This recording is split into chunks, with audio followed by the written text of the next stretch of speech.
Hi friends, ഇയാമാസ് കിച്ചണിലേക്ക് എല്ലാവർക്കും സ്വാഗതം. ഇന്ന് ഞാൻ ഉണ്ടാക്കുന്നത് കുറുകാളനാണ് കേട്ടോ. നമ്മൾ സദ്യക്കൊക്കെ ഉണ്ടാക്കുന്ന കാളന്റെ റെസിപ്പി.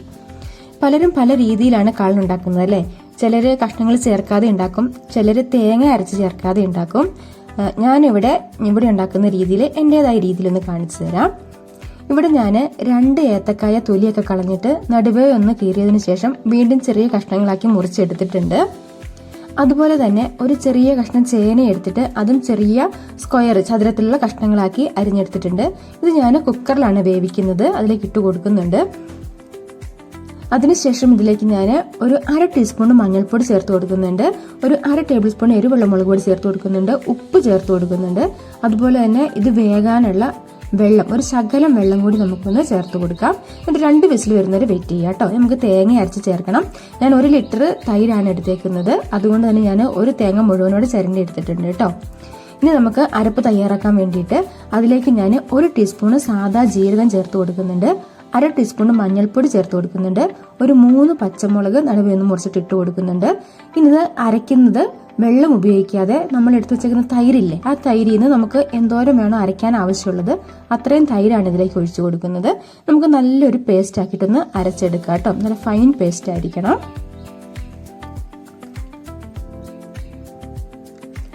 നമുക്കിത് ഉണ്ടാക്കാനുള്ള ചീനച്ചട്ടി എളുപ്പത്തേക്ക് വെച്ചിട്ട് ഈ വേവിച്ച കഷ്ണങ്ങളൊന്ന് ഇട്ട് കൊടുക്കാം.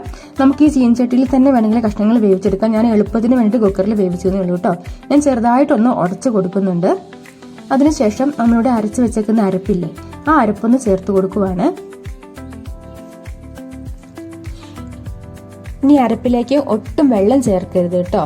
നമ്മൾ മിക്സിയുടെ ജാറിലുള്ളത് കൈകൊണ്ട് വടിച്ച് ഇതിലേക്ക് ചേർക്കാനേ പാടുള്ളൂ. വെള്ളം ചേർത്ത് കഴുകി ഒഴിക്കരുത്.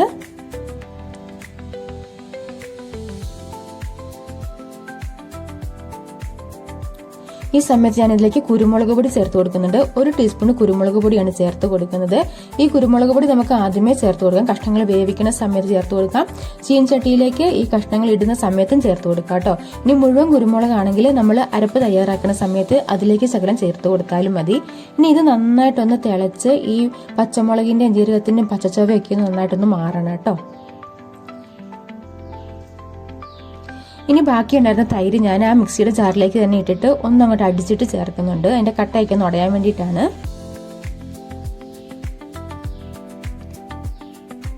ഇനി ഇതിങ്ങനെ കൈവിടാതെ കുറച്ച് സമയം നന്നായിട്ടൊന്ന് ഇളക്കണം.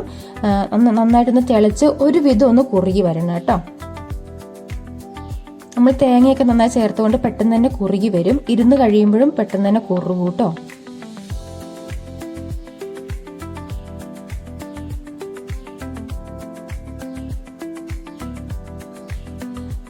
ഇനി ഞാൻ തൈരിന് ആവശ്യമുള്ള ഉപ്പ് ഞാനൊരു 2 ടീസ്പൂൺ ആണ് ചേർക്കുന്നത്. നിങ്ങൾ തൈരിന്റെ പുളി അനുസരിച്ച് ചേർത്ത് കൊടുക്കണം.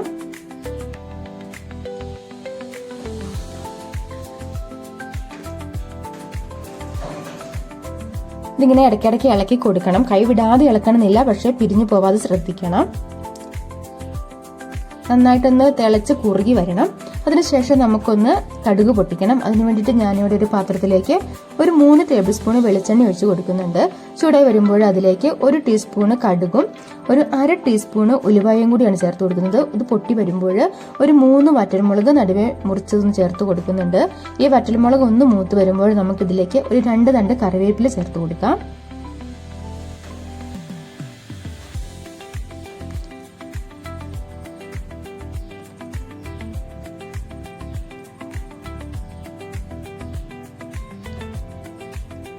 ഇനി ഇത് നമുക്ക് ആ മോരിലേക്ക് ചേർത്ത് കൊടുക്കാം കേട്ടോ.